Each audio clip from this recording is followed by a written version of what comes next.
Kuku Raadios välja öeldud seisukohad ei pea ühtima Kuku Raadio seisukohtadega.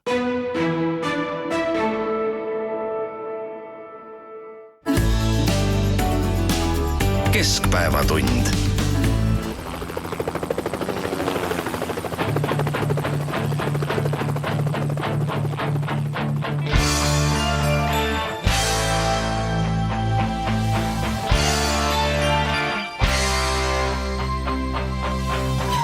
Võõrad näod ja kombed, võõras säng, rivisamm ja suurte meeste mäng. Ma teenin sõjaväes, ma teenin sõjaväes. Sa kodus võisid olla kõva mees, siin see ei loe, nüüd täidad käsklused, sa oled sõjaväes. Sa oled sõjaväes.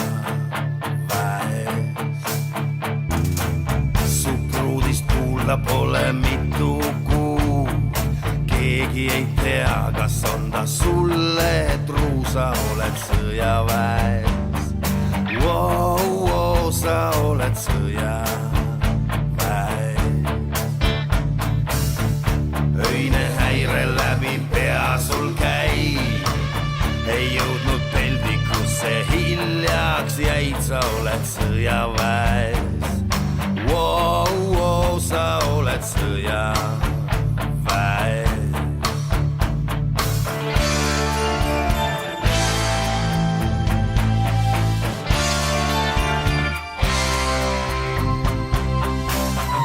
Metsas roomad kõhuli vees, jäid sa oma puhkusest, sest et maha sa jäid, jõud sul otsa sai, sa oled sõjaväes. Sa oled sõjaväes. Õhtul voodis mõtled tänaseks kõik, kui siis seersant teeb kisa.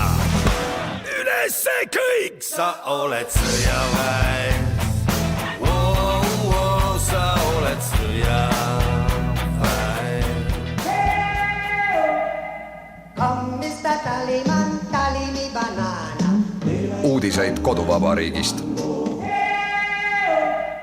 Tere, siin Kuku Raadio ja Keskpäevatund, Tallinna stuudios Ainar Ruussaar, Ignar Fjuk ja Priit Hõbemägi. Esines meie mees ja laulis laulu Sa oled sõjaväes ja sõjaväe, täpsemalt aga kaitseväe ja Eesti kaitsevõimega on seotud ka selle nädala kõige olulisem uudis, kui Eesti Vabariigi peaminister Kristen Michal teatas Vikerraadio saates Stuudios on peaminister, et plaan tõsta Eesti kaitsekulutused 5% on täiesti hea ja asjalik. Ja see omakorda tekitas sellise suurema diskussiooni, osa koalitsiooni erakondadest teatasid või koalitsioonierakondade esindajatest teatas, et nemad ei ole sellest midagi kuulnud, et pole korralikult läbi räägitud. Peaminister omakorda vastas mõnes teises kanalis, et on küll räägitud, et ta juba sel ja sel päeval sellest rääkis. Aga põhimõtteliselt oleme nüüd sellises kiirelt voolavas vees, kus 5% kaitsekulusid tundub olevat reaalsus, iseasi on see, millal nad sellisele tasemele jõuavad, aga sama teed on läinud ka paljud teised, siis Balti riigid ja ka Poola.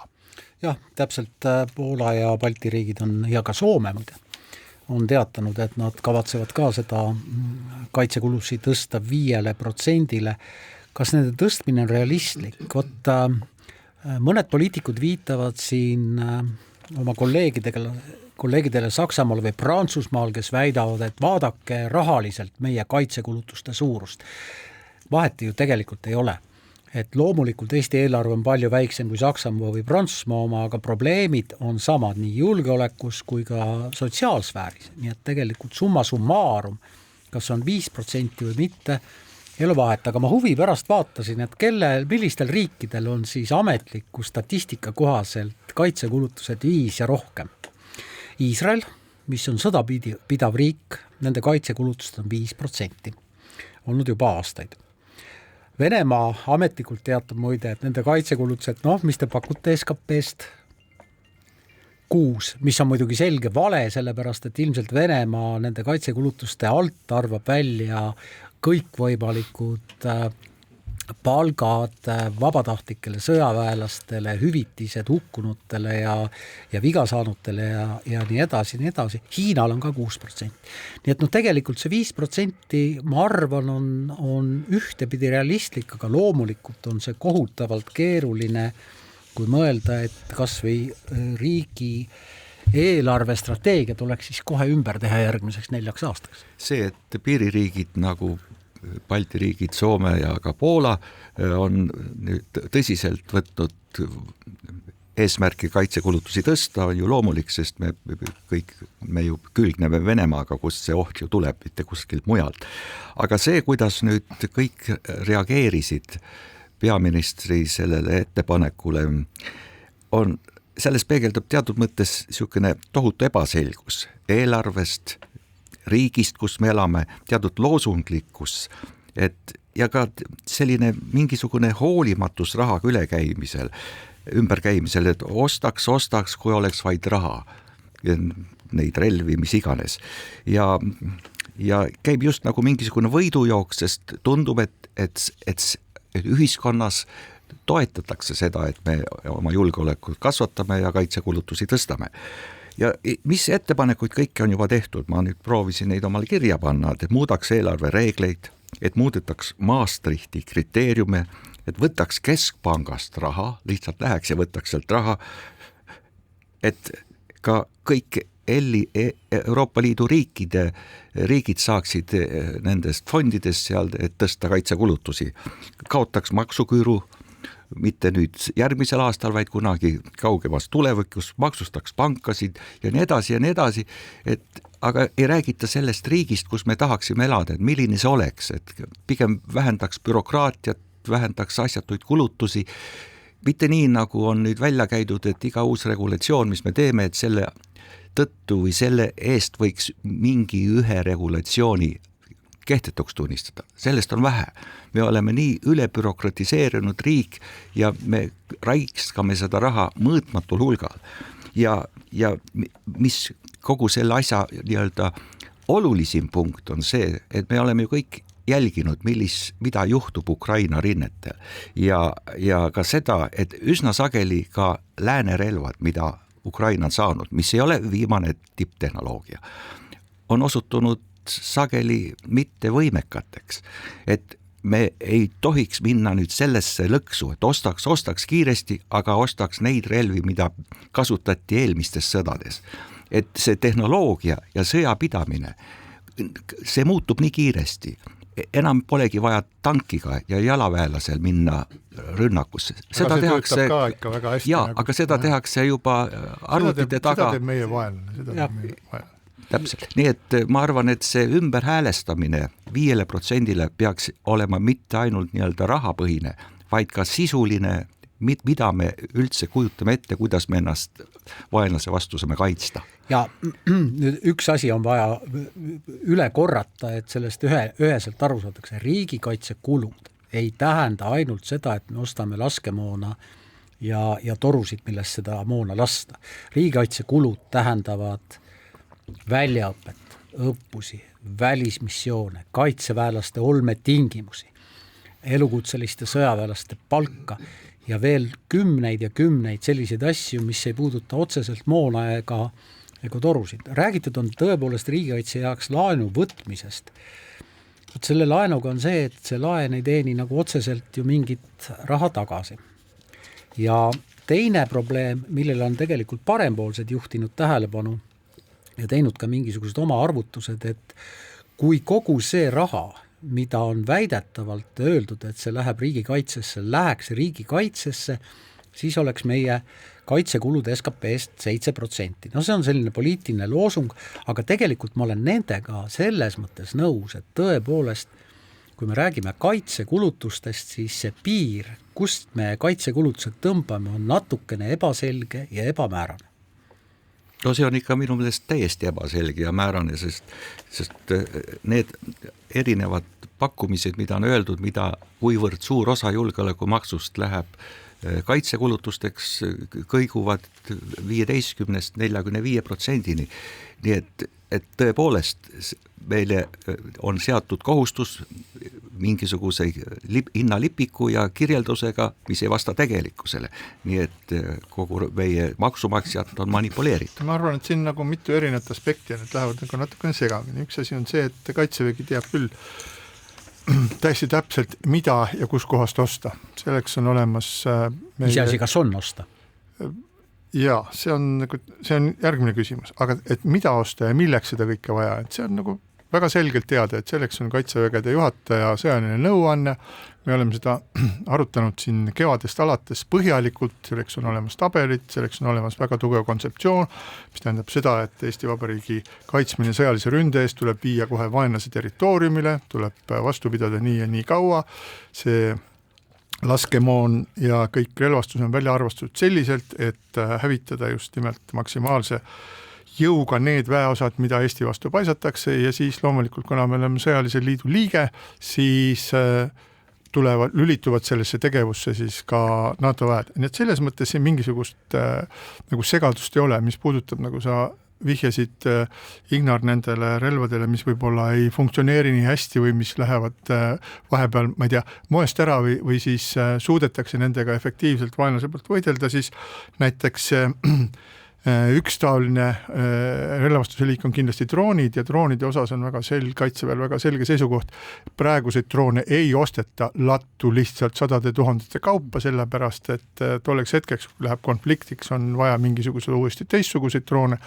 Eesti on otsustanud mitte osta suuri siis laevu Läänemere peale, vaid tõhustada siis raketikaitset merel, nende Blue Stream rakettidega, merekaitserakettidega saab tulistada ka Peterburi, kui tarvis on, ja nii edasi ja nii edasi. Ehk et selles aspektis on kõik väga selge ja see hinnalipik on olemas ja see on esitatud ka valitsusele. Nüüd, kuidas seda kõike valitsuse poolt vaadatakse, eks ole, 1,6 miljardit ei antud sellisena, tuli pool sellest summast, see on jagatud ka tulevaste aastate peale laiali ja siis on mitmesuguseid nagu heietusi, arutlusi, mõtisklusi kõikvõimalike tegelaste poolt, kes on väga lõdvalt seotud siis kaitsetemantikaga ja nendel on kindlasti igasugused huvitavad ettepanekud, kuidas peaks Eestit kaitsma ja mida peaks tegema.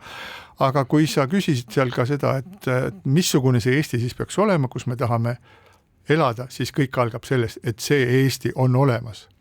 Ja siis tuleb küsimus, milline on see Eesti, kus me tahame elada.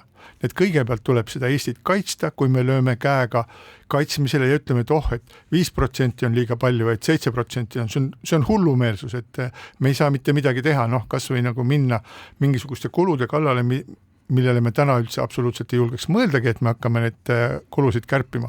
Siis kui küsimus on, kas Eesti Vabariik iseseisva ja sõltumatuna jääb alles isegi nagu rapituna ja palju-palju vaesemana või ei jää, siis ma arvan, et siin on ainult üks valik. Kindlasti on ka neid, kes arvavad, et parem oleks tõmmata ükskõik mis värvi lipp üles Toompeale ja elada orjapõlves, aga ma arvan, et need inimesi on ikka väga väike vähemus. No, seda vähemust õnneks on väga vähe, aga üks väga oluline detail, mida tegelikult valitsus oma sõnades ja paiguti ka tegudes on teinud, on kodumaise kaitsetööstuse arendamine. Ja see on tegelikult meie kaitse aspektist erakordselt oluline, et kui me arendame oma kodumaist kaitsetööstust mitte ainult selleks, et elementaarset relvastust või moona või lõhkeainet toota siin koha peal, vaid et seda ka eksportida, et selle pealt ka tulu teenida, et luua töökohti, luua uusi teadmisi, teha meie kaitsetööstusest tõepoolest selline eesrindlik tööstusaru Euroopa Liidus, mis kõik mille liikmed nüüd kõik kurdavad, et jah, näed, pole viimased 25 aastat või 30 aastat kaitsetööstuse arendamisele tähelepanu pööranud, siis see on tegelikult Eestil väga suur võimalus ja väga oluline tegur. Aga kui nüüd räägitakse sellest kaitsekulude protsendist ja kulutuste tõstmisest sellele, siis me räägime ju sisuliselt eelarvest. Ja me räägime eelarvest alati mingi kulu juurde lisamisel või selle kulu suurendamisel sellest, et see toimub millegi arvel. Ei ole ju võimalik, et kõik see lihtsalt saab kaetud uute laenudega, mida on vaja teenida. Sa räägid kulupõhisest või tegevuspõhisest eelarvest? Kulupõhisest eelarvest, mis peaks olema kõigile loetav. Ja nii nagu me ka teame, et me ei ole ju ainsana selles nii-öelda keerulises finantsolukorras, mida on kõik need eelnenud kriisid toonud. Soomes on olukord veel hullem, sama on ka teistes Balti riikides, nii et küsimus ongi selles, et me peaksime nüüd küllalt nii-öelda tõsimeeli ja ilma, kuidas öelda, valehäbita suhtuma kõikidesse kulutustesse, mis eelarves on ja lähtuma väga tõsiselt Tööandjate Keskliidu pöördumisest toodud lihtsatest arvudest, et võrreldes kriisieelse tasemega on meie kulud kasvanud 70%, kui samal ajal majandus, mis toob makse eelarvesse, on kasvanud ainult 40%. Nii et selles kontekstis on vaja kõik teemad läbi vaadata, sealhulgas ka indekseerimine kui selline ja mitte keskenduda ainult, ütleme, kõrgete riigiametnike palkade indekseerimise, teatud külmutamisele või selle indeksi koefitsiendiga muutmisele, vaid ka küsimuse all peavad olema kõik need, sealhulgas ka pensionäride osa, sest nagu eelarvest me näeme, nende osa selle kulutuste kasvus on kõige suurem tänu selle pensionide indekseerimisele. Nende olukord ei ole sugugi kerge aga kui me vaatame eelarvet kui tervikut, siis me igal juhul ei saa sellest mööda vaadata. Just, Ignar. Kõrgemate riigiametnike või riigiametnike palkade kärpimine ei anna suurt kokkuhoidu, see on pigem emotsionaalne küsimus. Kus raha on ja kuhu raha on juurde vaja, on sotsiaalsfäär, meditsiin, toetused, meie laste sündimus on viimase 100 aasta madalam, mida sellega teha ja nii edasi, need on kõik suured rahad. Nüüd on suur küsimärk on see, mille üle me ilmselt saame siin saates veel kuid ja kuid, kui mitte aastaid rääkida, kust siis võtta raha vähemaks. Avaliku sektori kärbetest on väga lihtne rääkida, aga lõpmatuseni ei saa neid kärpida ja teiseks väga suurt raha sealt tõepoolest tulemas ka ei ole. No sul on ainult täiesti õigus, kui sa väidad, et nende osakaal ei ole märkimisväärne, aga see on teatud nii-öelda näitab suhtumist. Jaa, okei. Riigikogu kuluhüvitiste kärbe ei andnud tegelikult rahaliselt mingit suurt võitu, aga jah, ilmselt väga paljude jaoks oli see emotsionaalselt oluline. Ja see on midagi sarnast, kui riigireformi eesseisjad Jüri Raidlaga eesotsas panid alati oma sellesse tabelisse, mida muuta ka, et vähendada Riigikogu liikmelisust. Just sellepärast, et näidata, et see nii-öelda kärpimine või riigi mõistlikumaks muutmine ei ole lihtsalt, ütleme, lihtsa inimese õlgadel, vaid et selles osaleb ka see Riigikogu liige. Nii et ka nii-öelda pensionidega seonduv ei peaks olema üksnes pensionäride kanda, vaid nad peavad tajuma, et see on kõigi riigis olevate inimeste ühistegevus. Jah. Neljapäevane Riigikogu istung kestis 3 minutit. Tsiteerin istungit juhtinud Riigikogu aseesimeest Arvo Allerit. Läheme tänase neljapäevase päevakorra juurde. Tänases päevakorras ei ole meil ühtegi päevakorra punkti ning sellega on istung lõppenud. Kõike head. Nüüd Kuku raadio sõnalised saated kestsid neljapäeval 3 minutit. Polnud lihtsalt millestki rääkida. Kas see oleks võimalik? Ei oleks. Aga Riigikogu korraline istung kestab 3 minutit. Mis te naerate? Ei, ma ei naera. See on nüüd näitab, et see... No ei olnud millestki rääkida Kuku raadios. Ja, ei, ma ei mõelnud üldse seda, aga Riigikogus nagu varustavad päevakorda komisjonid erinevate teemadega. Kui vaadata Riigikogu koduleheküljelt, siis kõikidel komisjonidel üksikute eranditega on väga palju eelnõusid menetluses, aga millegipärast nad seisavad. Nad ei esita neid juhatusele, et neid päevakorda panna. Nii et see nii-öelda logelemine on süsteemne, mina seda sõna ei kasutanud, sina kasutanud. Laiapõhjaline ja selles suhtes jätkusuutlik võiks ja öelda. jätkusuutmatu. Nii et sellest tuleb, ma saan aru, kui hooaja esimene istung on selline, et pole nagu päevakorras midagi, aga see ei ole ju hooaja esimene istung. Ei, ja järgne nädal on ka veel istungid ja siis tuleb istungite vaba nädal. Aga kui ikka uuesti minna nende eelarve teemade juurde, siis me oleme ju kõik märganud, et see, et valitsus või ka opositsioonipoliitikud hoiduvad pensionäridega seonduvate kulude vähendamisel või indekseerimise mingi koefitsiendiga varustamisel, et see on läbiv, see on aastate vältel nii toimunud ja see on ka täiesti arusaadav, sest eluiga kasvab, järjest on suurem see proportsioon tavalise valija ja pensionärist valija vahel. Tavaline on see, kes käib tööl ja teine on see, kes ei käi ja võibki ennustada, et kuivõrd nende osakaal, pensionäride osakaal järjest kasvab, siis üha vähem tõenäoline on see, et kunagi hakatakse vaatama ka noorte poole. Demograafiakriis on ju väljendus sellest, et noored saavad esimese lapse alles võib-olla 30-selt või veel hiljem, sest pole seda tuge, pole seda rahalist katet kõigile neile vajadustele ja infrastruktuurile, mida ühiskond vajaks.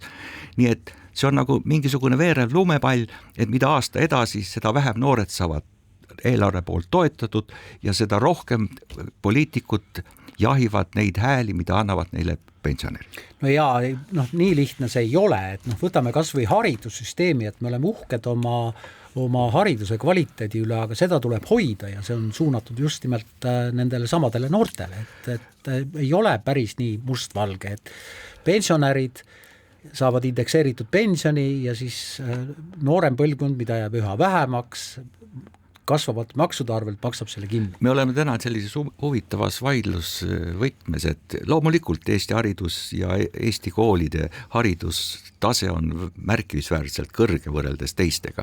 Aga kui nüüd vaadata, et meil ühiskonnas peale seda, kui Eesti on taas iseseisvunud juba 33-34 aastat, on noorte vene emakeelega laste eesti keele oskus väga paljudel juhtudel allapool igasugust arvestust. Miks meid ennast Eesti riigina ei kehtesta, et kõigil oleks eesti keel suus kohustuslikult ja võtaks selle venekeelse keskkonna üldse maha, ükskõik kuhu me läheme, kodulehke külgedele, isegi riigiametites, me näeme, et kõik dubleeritakse. Ei ole kõik. No enamus kohtades veel on. Muu hulgas seadusi enam ei tõlgita vene keelde. No see on alles esimesed kuud ja see kõik on toimunud peale seda sõda. Enne seda toimus lihtsalt üks minnalaskmine. Ja see on õige, sest seda me oleme siin palju kritiseerinud, aga ma arvan, et see on väga hea, et me oleme siin, kus me praegu oleme, et me oleme olukorras, kus toimub üleminek eestikeelsele koolile. Minu hinnangu järgi see võtab kindlasti, on see keeruline, see võtab 3-4 aastat aega enne. Aga läheb hästi praegu üldse. Aga oleneb kelle käest sa küsid, eks ole, et üks ütleb, et läheb väga hästi ja teine ütleb, et ei lähe sugugi nii hästi nagu peaks, eks ole. Aga igal juhul tõsi on see, et olemas on veel mõningad siis venekeelsed erakoolid, kus venekeelne õpe jätkub, seal nende venekeelsete erakoolidega oligi selline kummaline asi, et ma nüüd ei saagi päris täpselt aru, kas need olid jäetud sellesse seadusesse ventiilina, et siiski tagada väga väikesele osale siis väga nurisevatest ja võib-olla jõukatest vanematest võimalus oma lapsi venekeelses keskkonnas läbivalt õpetada või oli see lihtsalt aps, ma ei tea, ma ise pigemini arvan, et see on ventiil, aga üldiselt ma ütleks, et asjad sinnapoole lähevad ja neid kodulehekülgi jääb vähemaks. Riiklikul tasemel ma arvan, et need ei peaks olema, aga mis puudutab nagu eraettevõtlust, siis kahtlemata neile jääb selline nagu võimalus, et nad võivad seda oma teavitust teha ka vene keeles. Aga siinkohal väike paus. Keskpäevatund. Keskpäevatund jätkab. Kuku stuudios, Kuku otsestuudios Ainar Ruussaar, Ignar Fjuk ja Priit Hõbemägi. Ja sellel nädalal tabasid paljusid, väga paljusid, sadu tuhandeid inimesi telekommunikatsiooni ettevõtted Telia teated nendel, kes Telia teenuseid kasutavad selle kohta, et nende kodu interneti pakett vahetatakse kiirema vastu esialgu sama hinna eest, aga prooviperioodi lõppides selle paketi hind tõuseb ja kiirus muutub ja see tekitas sellise, ma vaatasin konkreetselt järgi selle paketi, mis siis tuli isiklikult minule, see pakkumine, kus praegune 200 üles, 200 alla, 27 euro eest vahetuks 400 üles, 400 alla 30 euro eest, mis minu jaoks ei olnud nagu väga suur muudatus kiirustega palju rohkem, aga ma ei tahtnud seda paketti kiita, vaid tahtsin öelda seda, et ühiskonnas on ikka väga laialdane protest selle mudeli vastu. Et kui sa oled sõlminud lepingu mingisuguse suure, mitte küll monopoolse, aga poolmonopoolse ettevõttega ja see ettevõte teatab sulle järgmiselt ühel päeval. Nii, nüüd on olukord selline, et me oleme otsustanud muuta selle teenuse sisu, natukene aega saate vana hinna eest, aga siis, kui te selle prooviperioodi jooksul midagi ei kõssa ja meile ei vasta, et siis vähename teile teie rauaga ja see võib olla mitte 3, vaid 30 või 300 eurot. Ühesõnaga, ühiskonnas on laialdaselt leidnud sellist halvaks panu see viis, kuidas Telia on käitunud oma klientidega. Mulle meenus üks anekdoot muide 90ndate esimesest poolest ja see anekdoot oli tookord päris levinud ja tookord oli selline kuidas öelda, varakapitalistlik periood. Ja siis oli selline ütlus, et meie teenus ei maksa midagi, maksab välja lülitamine. Ehk siis me võime sulle pakkuda ükskõik millist teenust, sa saad selle, aga selleks, et sellest loobuda, tuleb maksta. Priit Hõbemägi. Postimees teatab tellijatele, et kõik laupäevased interneti väljaanded on suuremate piltidega ja kui keegi soovib neid alla laadida, siis on uus hind, aga sellest keeldumiseks tuleb Postimehele maksta. No see oleks siis nüüd klassikaline selline pettus, mida me just äsja selle Telia trikiga oleme näinud ja kujutage nüüd ette, et teil igal inimesel meil on, ja ma ütlen seda, et see oli nüüd Ainari terav satiir, Postimees vähemalt sellist otsust ma ei ole lugenud kuskil. Postimees ei hakka eales tuleb ridade vahelt lugeda. Midagi sellist tegema. Loomulikult selge on ju see, et teenused nagu ka kõik muu aeg-ajalt kallinevad, aga see trikk, et sul on nagu käed et tarbijal või kliendil on käed selja taha seotud ja öeldakse, et nii, nüüd on niimoodi ja kui see ei meeldi, siis jääd kõigest ilma. Et see on küll lihtsalt alatu. Minu meelest Telia on siin nagu meil sellises väga kummalises seisundis ja kui ma olen nüüd lugenud siis neid Telia vastuseid, siis ma ei tea, kas neid teeb mingisugune ChatGPT või mis iganes, absoluutselt nagu empaatia vabad, emotsiooni vabad. Et ma arvan, et suured organisatsioonid peaksid eriti pöörama tähelepanu sellele, et nad oskavad oma sadade tuhandete klientidega suhelda, aga kui sa oled nii suur, kui su ema ettevõte on kusagil välismaal, kui sa saad hiiglaslikke kasumeid, siis tundub, et ei ole üldse vaja nagu kellegi inimlikult isegi rääkida mitte. Ma Aimari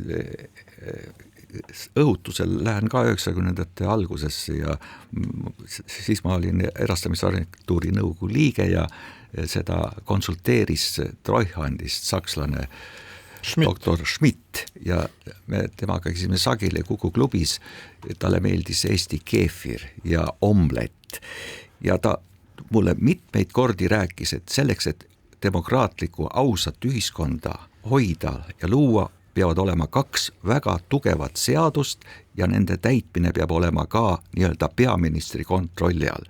Ja need 2 seadust on konkurentsiseadus ja tarbijakaitseseadus. Ja ükskõik mis teemadel me vaatame, kuidas Eestis nagu elu korraldatakse, on see kütuseturul või ka tarbijakaitse teatud valdkondades, siis need ei paista silma erilise teravuse ja oskustega kaitsta lihtsa inimese ja tarbija huve. Ja selles mõttes ma nõustun saate teiste osalejatega, et see viis, kuidas nii-öelda vaikimisi pannakse inimesele mingisugused uued põhimõtted, kuidas tema lepingut, tema suhet telekomi firmadega hoitakse ja täidetakse, et need ei ole ei tarbijasõbralikud ega ka moraalsed. Et sa pead teatama sellest, mida sulle vägisi peale surutakse, vastasel juhul sa oled selle nii-öelda heaks kiitnud. See ei kuulu hea tooni hulka. Jah, lühidalt, kui ettevõte muudab teenust ja see on iga ettevõtte absoluutne õigus, siis ta peab teavitama klienti, me muudame teenust, teenuse uus hind on selline ja selline, aga mitte muutma teenust ja siis ütlema, et kui sa soovid teenusest loobuda, siis püüa leida meie koduleheküljelt mingisugune Exceli tabel või püüa minna kuhugi kaubanduskeskusesse järjekorda seisma meie esindusse, et siis seal oma probleemi Ma oleksin isegi veel kategoorilisem, et kui ettevõtte areneb, mis on täiesti mõistlik ja telekomifirmad toovad turule järjest uusi pakette ja võimalusi, siis ta annab sellest teada kõigile, et meil on nüüd uued võimalused, uued paketid, tulge ja ühinege meiega ja juhtumi siis seal on ka kirjas, et see on siis ka kallim, aga mitte seada teda mingisugusesse nagu sundviskesse. Ja näiteks Telia puhul on ju ka see, et nii mõnigi ehk lahkuks sealt, aga paljudel juhtudel see koduga seotud asjad lepingute puhul pole võimalik, sest et suurem osa nendest võrkudest ju kuulub Teliale, nad on nii-öelda teatud mõttes ikkagi monopoolsed olijad turul ja seda enam peaks Konkurentsiamet ja Tarbijakaitseamet sellesse suhtuma märksa tõsisemalt. Ja nüüd lihtsalt paar sõna sellest Telia kontsernist veel, et sellest 40% kuulub Rootsi riigile ja need hinnatõuse on siis põhjendatud Telia poolt ka investeeringutega, kui me vaatame, kuidas siis Telia nagu põhimõtteliselt läheb, et kas neil on nagu käsi põhjas või on kõvasti nagu kiiresti on vaja raha, et asjadega hakkama saada, siis 2023. aasta eest maksis Telia dividende rekordiliselt 80,9 miljonit eurot ja ettevõtte 2023. aasta aruandest nähtub, et Telia puhaskasum kasvas 8,7 miljoni võrra, küündides 63 miljoni euroni, kulumielne ärikasum oli 135 miljonit ja käibe oli 384 miljonit. Ehk me võime öelda, et see on uskumatult tulus ettevõtte, Rootsi riigile, eeskätt ja ka teistele siis selle aktsionäridele. Ja nüüd, kui me selle taustal siis kuulame seda Telia juttu ja vaatame, kuidas nad käituvad, siis see ei ole kuidagi ilus. Et meil on nagu siin tihtipeale eestlastel on nagu mingisugune ma ei tea, mingi vana aja unistus heast Rootsi riigist, heast Rootsi aegsest ajast, vabandage, kui me oleme nüüd ausad selles osas, siis Rootsi aeg oli Eesti talupoegade jälestusväärselt õudne aeg, see, kuidas siis Rootsi riigi alluvuses mõisnikud ja aadelkond käitus Eesti talurahvaga, seda kuskil mujal Euroopas ei olnud näha, see oli tõeline selline nagu Vene võtete ülevõtmine, nii nagu nad olid siin. Ja mul on väga kahju, et Telia, mis iseenesest võiks olla selline eeskujulik, eesrindlik ja hea mainega tegeleb selliste asjadega. Need kasumid on tohutud ja see, kuidas nad käituvad tarbijaga, ei ole ilus. No see näide, et Telia maksis dividende 86 miljonit ja sana palju seda kasumit ei nimetanud, seda summat, siis Swedbank näiteks maksis 2023. aasta eest puhaskasum oli 380 miljonit, see on siis juba 4 korda veel suurem. Nii et Rootsi firmad nii-öelda võtavad eestlastelt ja baltlastelt tõesti selle viimase. Ja kui sa läksid oma kauni meenutusega Rootsi aega, siis mõneti mul tundub, et see meie mentaliteet tulenebki kuskil sealt, kus siis ehk arvatigi, et see Rootsi aegona ei tea mis ja kui kutsuti mõisasse, et peksa anda, siis pandi selga kõige ilusamad riided, et peksja nagu ei solvuks.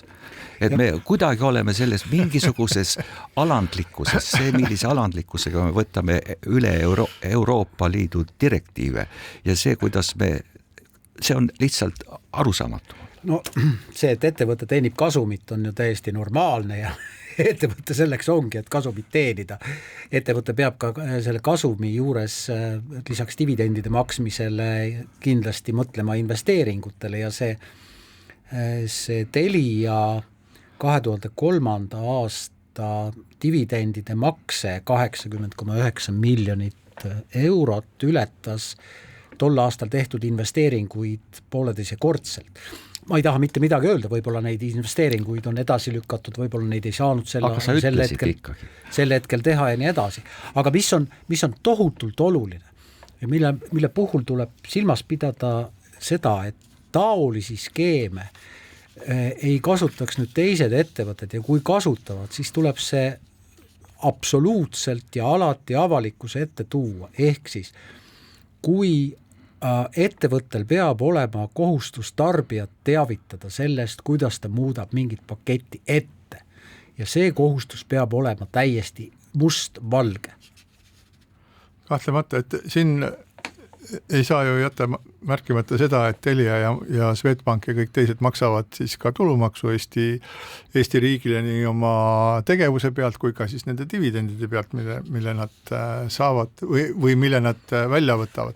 Et selles mõttes need ettevõtted täidavad oma finantsdistsipliini.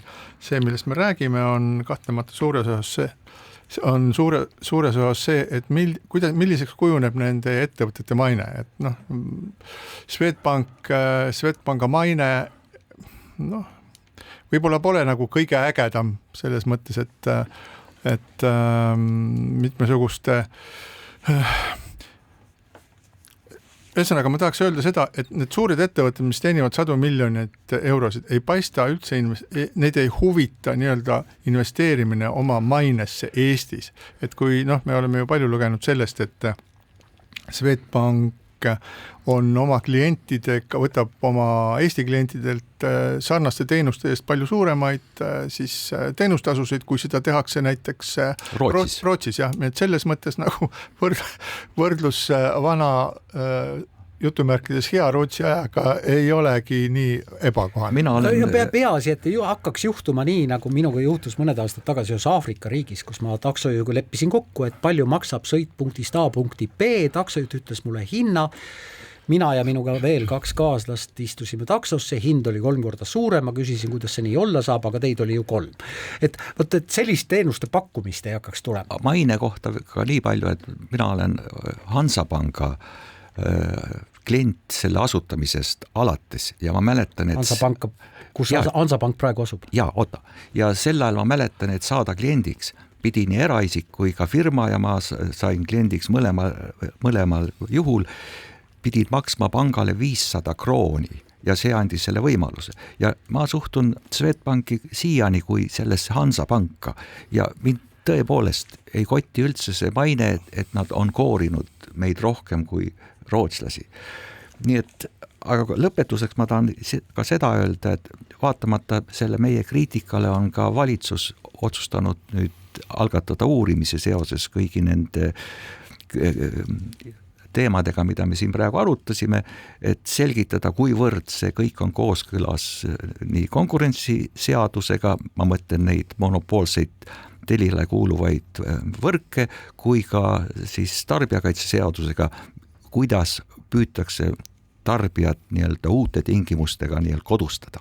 Ja uurib küll tehnilisi järelevalve amet, kes sai selle ülesande. Nii. Ja siinkohal väike paus. Keskpäevatund. Ja Keskpäevatund jätkab. Tallinnas Kuku otsestuudios Ainar Ruussaar, Ignar Fjuk ja Priit Hõbemägi. Huvitavad lood juhtuvad. Veel hiljuti Eesti kõige vihatuim ja ebapopulaarsem poliitik Mart Võrklaev on tõusmas üheks Eesti kõige populaarsemaks ja enam räägitud poliitikuks, kellega tehakse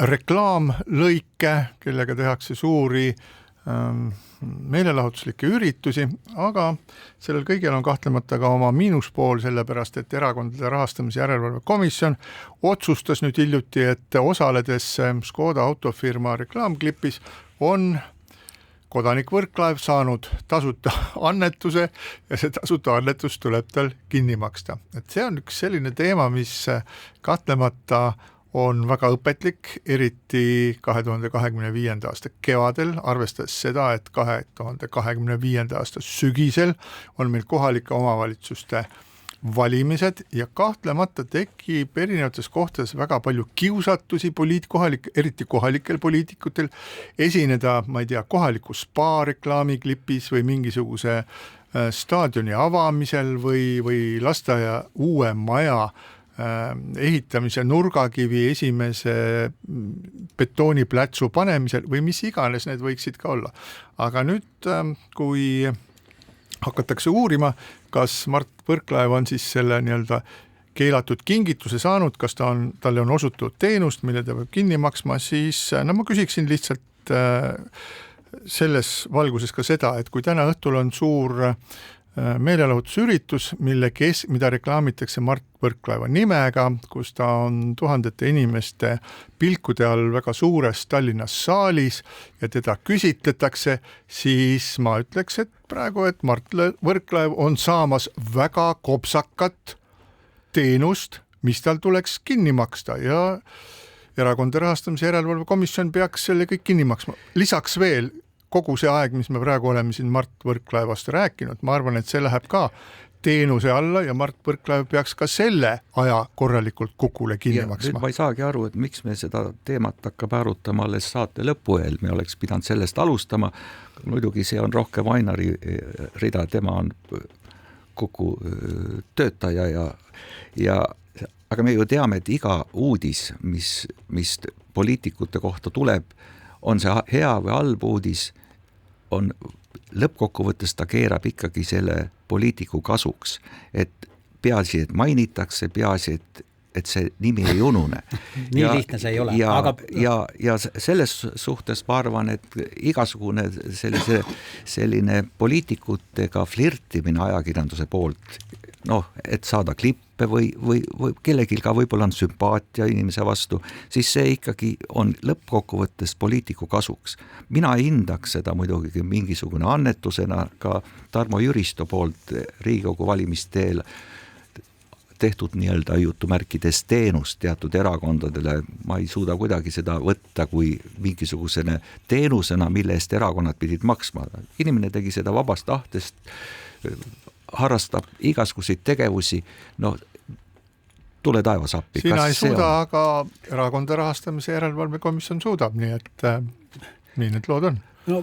Poliitikute puhul on tõepoolest segane ja ega siin ühest reeglit ei ole ja ilmselt ei saagi olla ja see, millel sa Priit viitasid, et enne kohalike valimisi, enne parlamendi valimisi näeme me poliitikuid siin ja seal ja võib-olla mõne selle marki auto kõrval või mõne ehitise kõrval või mõne koolimaja kõrval.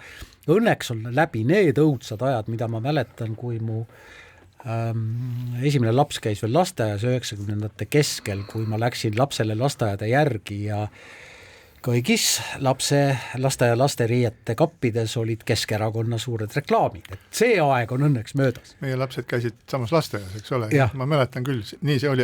Mäletad seda aeg? Aga ütleme lihtsalt veel lisaks seda, et ei maksa ka ajalus liiga kaugele tagasi minna, sellepärast, et meenutagem seda, kuidas siis Rootsi autokontsern Volvo, praegu on siis see Hiina autokontsern Volvo, kinkis Eesti Vabariigi presidendile tema esimese päris ametiauto, ma ei tea, kas see oli Rüütel või oli see Meri, igal juhul auto toimetati siis sinna ja Eesti Vabariigi president seisis rõõmsalt auto kõrval ja ma loodan, et Erakondade Rahastamise Järelevalve Komisjon ei hakka nüüd pärijatelt tagantjärgi seda saadud teenuse eest raha sisse nõudma.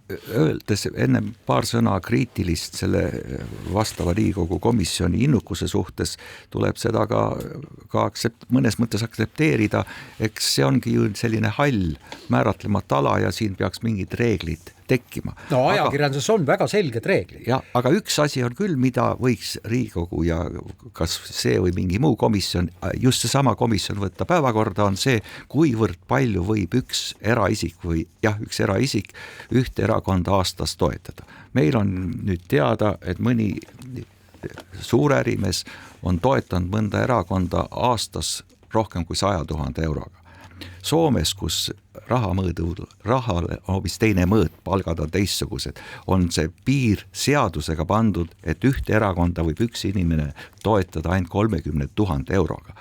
Ja see toobki hoopis palju sisulisema ja märgatava kallaku või kallutatuse erakondade poliitikates, kui tuleb välja, et legaalselt nad toetavad mingisugust erakonda sellisel määral, aga ja see teema on nähtav. Kuule, kas see nüüd tuleb sulle meelde nüüd see juhtum, kuidas üks väga-väga tuntud Eesti poliitik toetus oma erakonda nii, et ta käis raha viimas siis panka ja iga kord oli ta täpselt 1 euro vähem, kui siis oli ette. 99. Jah, kui oli lubatud täpselt. Ja siis käis 10 korda seal. Ja, aga see ei oleks seda päästnud, sest kokku praegu näiteks Soome näite puhul on see ikka aastas, palju on see kokku. Ja kui me nüüd meenutame seda ilmselt eraisikut, kes siis kogu inimkonna poliitilise ajaloo jooksul on teinud kõige suuremad annatusi Ühendriikide presidendi kampaania toetamiseks, siis Elon Musk, kes $250 miljonit kulutus Donald Trumpi valimiskampaania jaoks, mille tulemusena ta nüüd, ma ei tea, samas voodis ei tohi magada, aga võib-olla vaibakesel siis voodi kõrval kindlasti juba tohib, arvestades seda, et ta on saanud ka siis juba Valgesse Majja endale mingi tööruumikesed ja alluvad, nii et rahal on mõju, jah, kahtlemata. Jah, muidugi on mõju. Nii, aga sellel nädalal kirjutas Postimees ka Eesti laevandusettevõtjatest, kes ajavad endiselt sellist hoogsat äri Venemaaga. Ja tõepoolest lugu on siis selles, et Eesti ettevõtjatele kuuluvad laevad on siis renditud teistele ettevõtjatele, kes veavad Vene oligarhidele kuuluvastest tehaste alumiiniumimaaki veavad siis Euroopasse, kus sellest tehakse alumiiniumoksiidi. Ja põhjalikult uuritud lugu ja mida me sellest kõigest siis õpime, et me õpime sellest seda, et jokskeemid töötavad endiselt suurepäraselt, ehkki ühest küljest on siis agressioonisõda pidava Venemaaga suhted lõpetatud, et seal on sanktsioonid, kuid samas on siiski küllalt palju neid võimalusi, kuidas see äri käib, olgu see siis nii-öelda gaasiäri või olgu see siis alumiiniumi maagiäri, aga ikka on neid ja kahjuks ka meie kaasmaalaste hulgas, kes suudavad sellega kõvasti teenida ja ka see konkreetne firma, millest juttu oli, et need kasumid ulatuvad 10 miljonitesse eurodesse.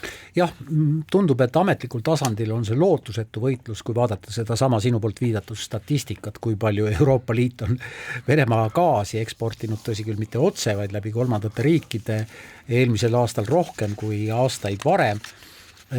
Jah, tundub, et see võitlus on ametlikul tasandil suhteliselt lootusetu, kus seda suurem roll on tegelikult siin ühiskondlikul arvamusel ja ka ajakirjandusel, ehk siis kõiki neid juhtumeid, mida ajakirjandus avastab ja suudab tõestada ja peab uurima, need tuleb tuua avalikkuse ette, et kujundada ühiskondlikku arvamust ja ühiskondlik arvamus peaks siis või võiks siis kujundada tegelikult ka meie valitsejate suhtumist.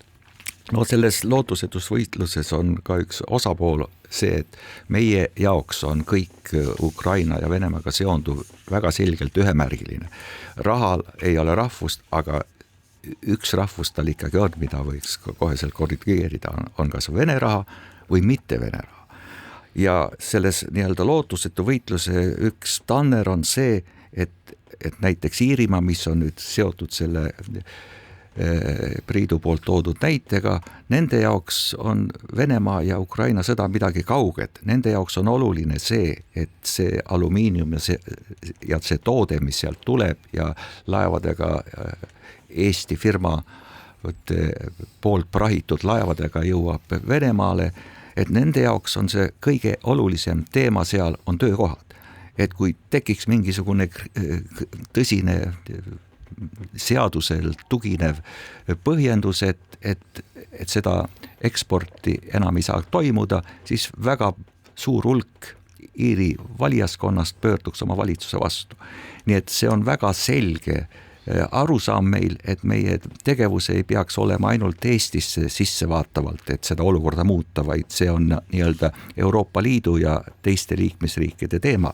Aga siia juurde ma tooks hoopis ühe teise teema, nimelt vastavalt sanktsioonide sisule on maagaasi ja Venemaa nafta ja kivisöe eksport Venemaalt Euroopa Liidu riikidesse keelatud, aga mitte veeldatud maagaasi import. Ja seeläbi on nüüd aasta-aastalt kasvanud Venemaa veeldatud maagaasi ehk selle LNG import Euroopasse ja nüüd, kui vaadata seda viimast lõiku selle aasta esimest 15 päeva, siis see kasv on eriti drastiline.